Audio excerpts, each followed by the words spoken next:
Ensemble, célébrons les grands saints de l'histoire.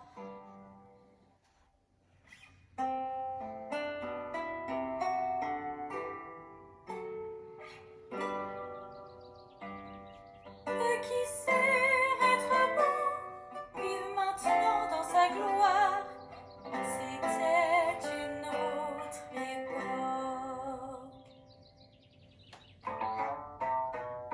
Thérèse d'Avila, aux Saint-Jean de la Croix, le Carmel a donné tant de saints éclairés.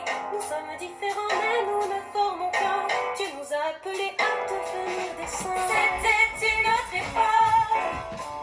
Bonjour à tous, bienvenue dans cette émission, aujourd'hui avec un nouveau saint, et en l'occurrence, la petite vie des saints. Aujourd'hui, c'est avec Sainte Julie que je vous présente là, la belle Julie, ou la Julie de Corse.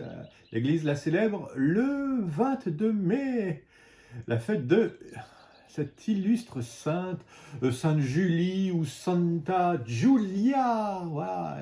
Julia qui partage avec Santa Divota, la patronne de la Corse, ce baladage de sainte patronne de la Corse. Alors qu'est-ce que je peux vous dire sur elle, cette belle petite sainte? Comme toujours, lorsqu'il s'agit des saints des premiers siècles, la vie de Sainte Julie divise les historiens. Selon eux, Sainte Julie serait issue d'une noble famille de Carthage.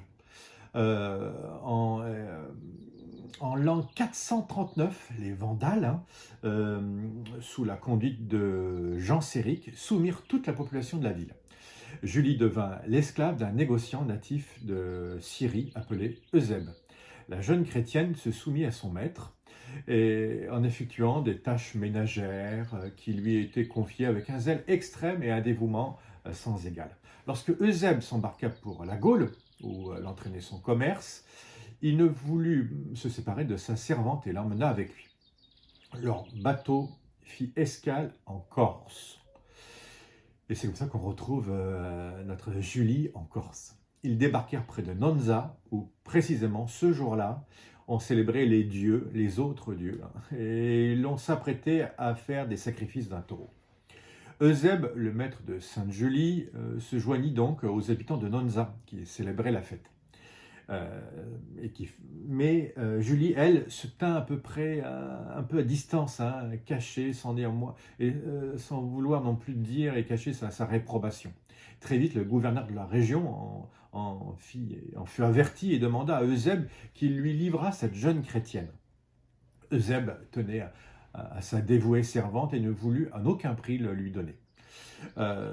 Félix, le gouverneur, invita donc Eusèbe à partager son repas et l'enivra. Lorsque le marchand fut profondément endormi, il se fit apporter la jeune chrétienne et lui demanda de sacrifier aux dieux. La réponse hardie de Sainte Julie signa son arrêt de mort.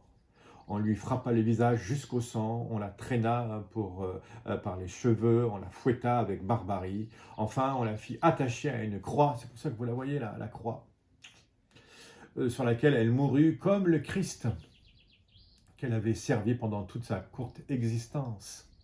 On dit alors qu'une colombe s'échappa de sa bouche, symbole d'innocence et de sainteté.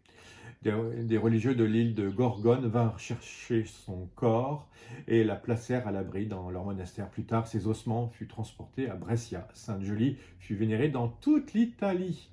Mais il y a aussi une seconde version de sa vie, sans doute plus vraie, vraisemblable en tout cas, où on nous dit que Sainte Julie serait en effet donc native directement de Nonza et contemporaine de Santa Divota, la fameuse aussi copatronne de l'île de Corse. Elle aurait donc été persécutée sous le règne de Dioclétien au tout début du IVe siècle, parce qu'elle refusait de sacrifier aux dieux. C'est toujours la même chose, vous comprenez. Les Romains la torturèrent de multiples manières.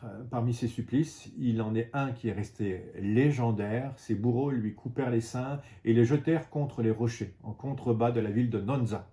Des fontaines jaillirent aussitôt de la roche. Le miracle ne fit qu'exaspérer à la rage de ses bourreaux, qui l'attachèrent à un figuier et la laissèrent mourir dans la souffrance. Lorsqu'elle rendit l'âme, une colombe s'échappa de sa bouche.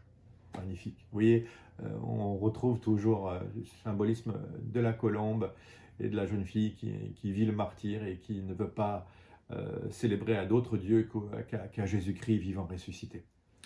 Les habitants de Nonza rendirent dès lors un culte fervent à leur sainte martyre, et la fontaine des Mamelles, comme on dit, qui ne s'est jamais tarie, attira très tôt une foule de pèlerins venus de la Corse entière. Ces eaux miraculeuses opérèrent de nombreuses guérisons. Autrefois, les femmes qui invoquaient la sainte contre le tarissement du lait maternel se rendaient en pèlerinage à Nonza, pieds nus. Aujourd'hui, chaque année encore, la fête de Santa Giulia, patronne de Nonza, mais aussi de tout le peuple corse, fait l'objet d'une très belle cérémonie. Qu'est-ce que je peux vous dire encore sur Sainte Jolie on la fête, je vous le dis, le 22 mai. C'est une fête locale, indiquant à la Sainte Jolie, le soleil ne quitte pas son lit. À très bientôt, ici même, sur cette chaîne, pour d'autres petites vies de saints. À bientôt.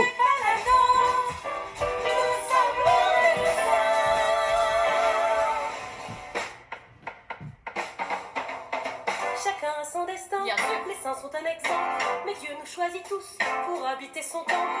Il n'y a pas d'élu ni de juste chemin, mais des gens qui apprennent à lui tendre la main. Là-haut, saintes et saints communiquent avec nous, ils communiquent aussi et nous suivent partout. Gardiens de nos prières pour les offrir à Dieu, ils sont comme un repère qui mène vers les cieux.